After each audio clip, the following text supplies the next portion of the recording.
क्योंकि वो हिंदू औरत है, आप उसका सर कलम करेंगे। जो हमारे टुकड़ों पे खुद पल रहे हैं वो हमें क्या बहिष्कार करेंगे हमारा? क्या हिंदुस्तान को दारुल इस्लाम बनाना है क्या आपने, या शरिया लानी है क्या? तो भूल जाओ, ये नपुंसकता है। अब बच्चों को और महिलाओं को आगे ला तो मर्द बनो ना, आगे आओ। नमस्कार, स्वागत है आपका एचसीएन न्यूज में। मैं हूं नीतीश पाठक। मेरे साथ अखंड भारत मोर्चा के राष्ट्रीय अध्यक्ष संदीप आहूजा जी जुड़े हुए हैं। सर, आपका एचसीएन न्यूज में बहुत स्वागत है। धन्यवाद आपका इस विषय में आने पर। सर, मेरा पहला सवाल आपसे यही रहेगा कि जिस तरीके से नुपुर शर्मा के बयान को लेकर देश भर में बवाल हो रहा है, इस पर आपकी क्या टिप्पणी है? मैं कहता हूँ ये बवाल ही बेकार है।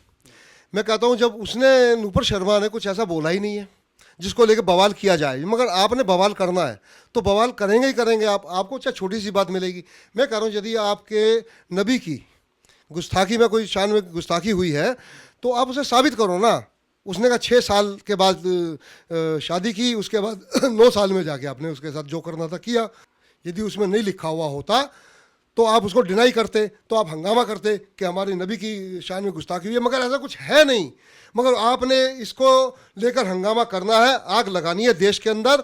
वो आप मौका देख रहे थे, आपने जरा सी बात के अंदर एक मौका लगा दिया। और दूसरी बात मैं आपको बताता हूँ, इसको लेकर क्या कहते हैं, इसी बयान को लेकर बड़े बड़े स्कॉलर्स ने अपने इसी के ऊपर अपने बयान दिए हैं। बड़े बड़े मौलानाओं ने अपनी सभाओं में, अपने जलसों में ये बातें बोली हैं। क्यों बोली उन्होंने ये बातें? उनके ऊपर क्या फतवे आए, उनके सर कलम करने की बात की गई। क्योंकि वो हिंदू औरत है, आप उसका सर कलम करेंगे। आप उसका सर कलम करेंगे तो हम सड़कों पे आएंगे और उसके समर्थन में आएंगे। ये मैं बता देना चाहता हूँ उन लोगों को। और हिंदुस्तान में शरिया नहीं चलेगा, हिंदुस्तान में संविधान चलेगा। उसको आपको मानना पड़ेगा, आज माने कल माने, जब भी आपको मानना पड़ेगा, संविधान से मानना पड़ेगा। दूसरी बात, हम तो कॉमन उसकी सिविल कोड की बात करते हैं। आप हमारे साथ बराबर में नहीं आना चाहते हैं, आप हमसे ऊपर रहना चाहते हैं। क्यों ऊपर रहना चाहते हैं? क्यों नहीं आप बराबर के भाई बनना चाहते हैं हमारे साथ? आपको सोचना चाहिए। इस देश के अंदर ऐसे कैसे चलेगा कि आपको स्पेशल स्टेटस चाहिए और हमें आप निम्न दर्जे का आदमी बनाकर रखना चाहते हैं? ये बिल्कुल नहीं चलेगा हिंदुस्तान के अंदर। आप जो दंगा कराने की कोशिश कर रहे हैं, जो मुल्ला मौलवी कर रहे हैं, उनको मैं सबक देना चाहता हूँ, चेतावनी देना चाहता हूँ कि संभल जाएं, संभल जाएं। हम जाग चुके हैं, समाज पूरा जाग चुका है, हिंदू समाज जाग चुका है। दोबारा बंटवारे की बात कभी होगी नहीं हिंदुस्तान के अंदर। आपको हिंदुस्तान के अंदर रहना है तो हमारे समकक्ष रहना होगा, हमारे बराबर रहना होगा। 56 से 57 कंट्री हैं। क्या वहाँ पर लोकतंत्र है? क्या वहाँ पर धार्मिक आज़ादी है? पहले वो अपने गिरवान में झांकें, हमें तब बोलें इस बारे में। उनके यहाँ खुद सर कलम किए जाते हैं, हाथ काटे जाते हैं, आंखें निकाली जाती हैं। और वहाँ पर जो अल्पसंख्यक हिंदू हैं या और अन्य संप्रदाय के लोग हैं, वहाँ पर तरह त्राहिमाम हो रहा है। वो हमें सिखा रहे हैं, वो हमें नहीं सिखा सकते 57 कंट्रीज, क्योंकि उन्हें खुद सीखने की आवश्यकता है। वो हमें क्या सिखा, वो हमें क्या चैलेंज करेंगे? वो क्या हमें धमकी देंगे? क्या आर्थिक बहिष्कार करेंगे? जो हमारे टुकड़ों पे खुद पल रहे हैं वो हमें क्या बहिष्कार करेंगे? हमारे ऊपर हैं वो लोग जीवित, उनका अपना कुछ भी पैदा नहीं होता, हिंदुस्तान या अन्य देशों से जाता है। वो हमें धमकियां देंगे। और जिनके यहाँ खुद कत्लेआम होते हो, अफगानिस्तान जैसे उसके अंदर, सीरिया जैसे उसके अंदर, भाई इस्लामिक कंट्री के नाम, केवल इस्लाम के नाम पर इकट्ठा होना, यह भी एक सांप्रदायिकता है। यह विश्व की सांप्रदायिकता है।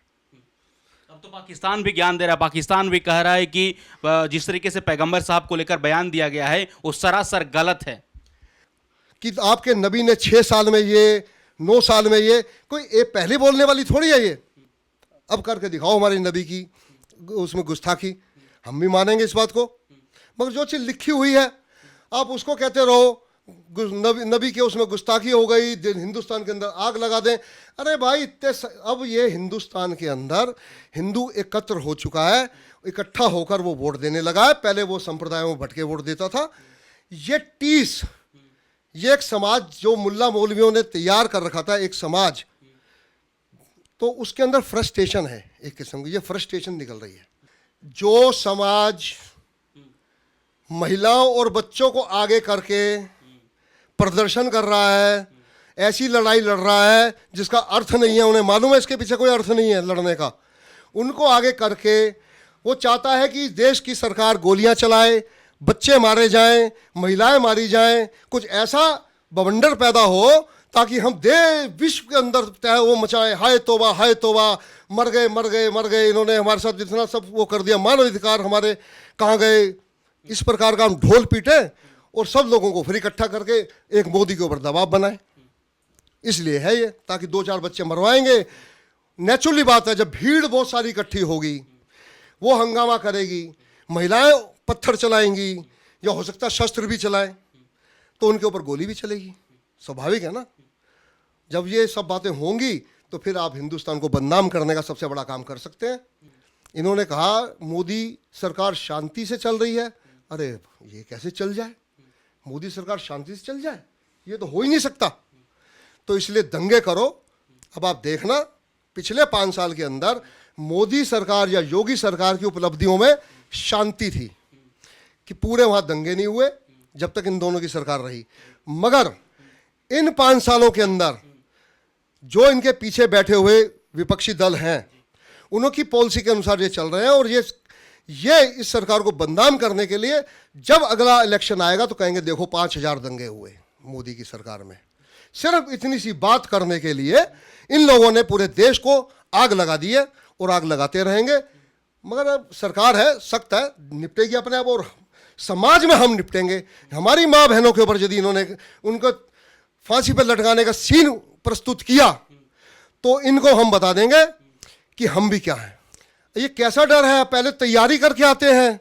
ये कैसा डर है, सर के छतों के ऊपर गुलेल बांध लेते हैं, फिर वहां से आग के गोले फेंक के दूसरी तरफ आग लगा देते हैं। ये कैसा डर है।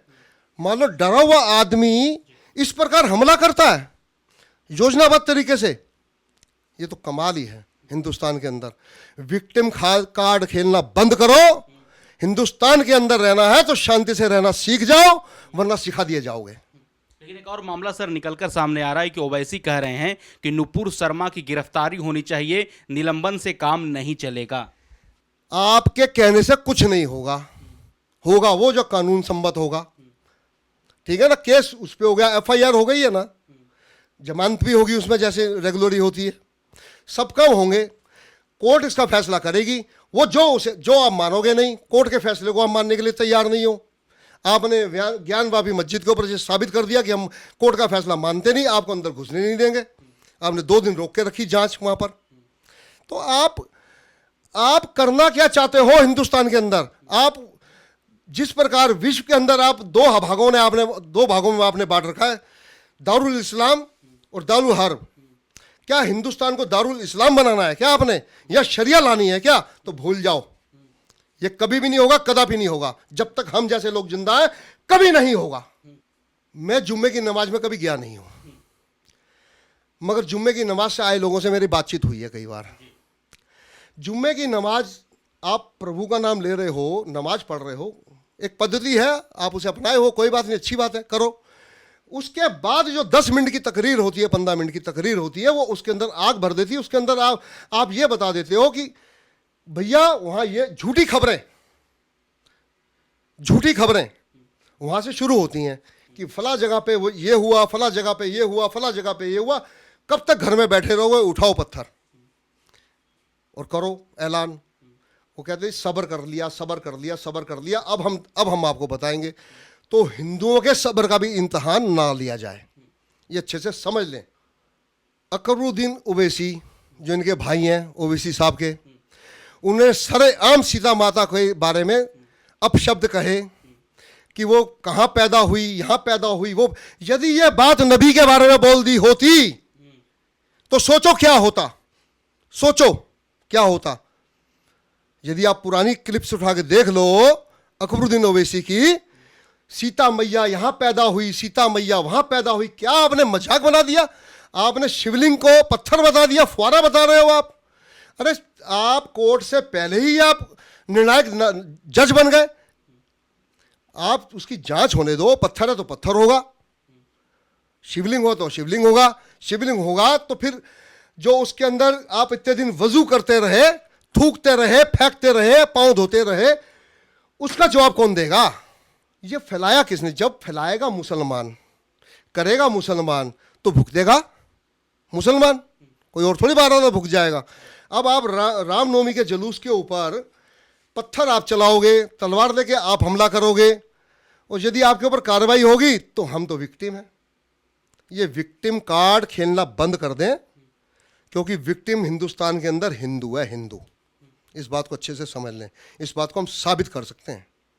कश्मीर इसका सबसे बड़ा एग्जाम्पल है, केरला इसका सबसे बड़ा एग्जाम्पल है, पश्चिम बंगाल में अभी भी कत्लेआम हो रहा है। तो विक्टिम कौन है हिंदुस्तान के अंदर? जो पिट रहा वो विक्टिम है, जो पत्थर चला रहा है वो विक्टिम है। बताओ आप। अखिलेश यादव तो कह रहे हैं कि सर हम शांति प्रिय जो प्रदर्शन कर रहा है उसके घर तोड़ दे रहे हो, और जिसके वजह से मामला हुआ उसको सुरक्षा दे रहे हो। अखिलेश यादव पैदाइश तो मुलायम सिंह यादव की है ना, जिन्होंने राम मंदिर के ऊपर, निहत्थों के ऊपर गोली चलाई थी और कहा था अभी और गोलियां मैं चलाऊंगा।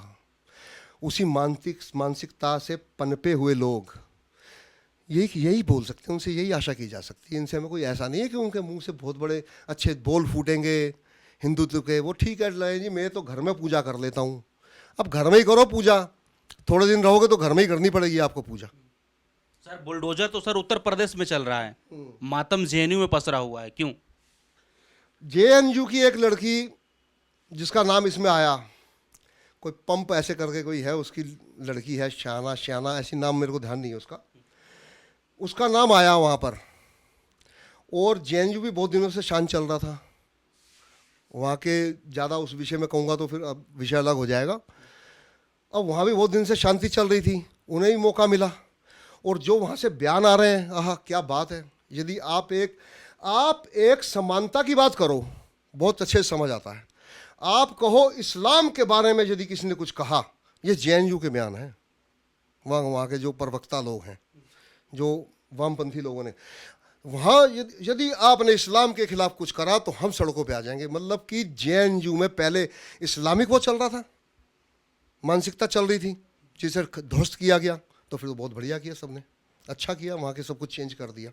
तो क्या आपको लगता है कि सुनियोजित तरीके से मोदी सरकार को, योगी सरकार को बदनाम करने की साजिश है?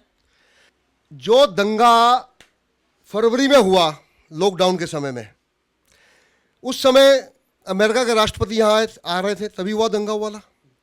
तो आप हिंदुस्तान की छवि को विश्व के अंदर आप खंडित कर देना चाहते हैं, बदनाम कर देना चाहते हैं, इसलिए आप दंगे करते हैं।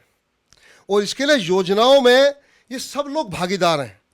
इस प्रकार की पीएफआई अब इस समय ज़्यादा हाइप पर है, उसके फंडिंग होती है, उसने अपनी योजनाएं और पुख्ता कर ली हैं, आएगी वो भी शिकंजे में आएगी। ये नपुंसकता है।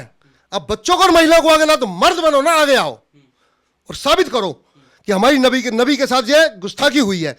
ऐसी गुस्ताखी जब हुई नहीं है, आपकी किताब में लिखा है, या तो उस किताब में से पन्ना फाड़ के फेंक दो, गला काट देंगे। शरिया नहीं चल सकता, हिंदुस्तान है ये। आप चुपके से जाके कमलेश तिवारी जैसे उसकी हत्या तो कर सकते हो, निकंपों की तरह, नपुंसों की तरह, हिजड़ों की तरह चुपचाप भगवे वस्त्र डाल के जाओगे और उसकी हत्या कर दोगे। अब सरेआम टांग के देखो ना, आपने पुतला टांगा है ना, उसका पुतला टांगा है आपने, और कल को इस्लाम के पुतले टंगने शुरू हो गए और उसके जवाब में प्रतिक्रिया हिंदुओं ने शुरू कर दी, तो सोचो ये लड़ाई कहां तक जाएगी। आपको सोचना चाहिए ये लड़ाई कहां तक जाएगी। फिर पुतले खाली नूपुर के नहीं होंगे, फिर उन लोगों के भी पुतले होंगे जिनके इतिहास में नाम दर्ज हैं। फिर सोचो क्या होगा। इस बार लड़ाई एक तरफा नहीं होगी, लड़ाई से बचना चाहिए, शांति का रास्ता ढूंढना चाहिए। यदि लड़ाई हुई तो मैं फिर चैलेंज करता हूं, चेतावनी देता हूं, इस बार एक तरफा नहीं होगी।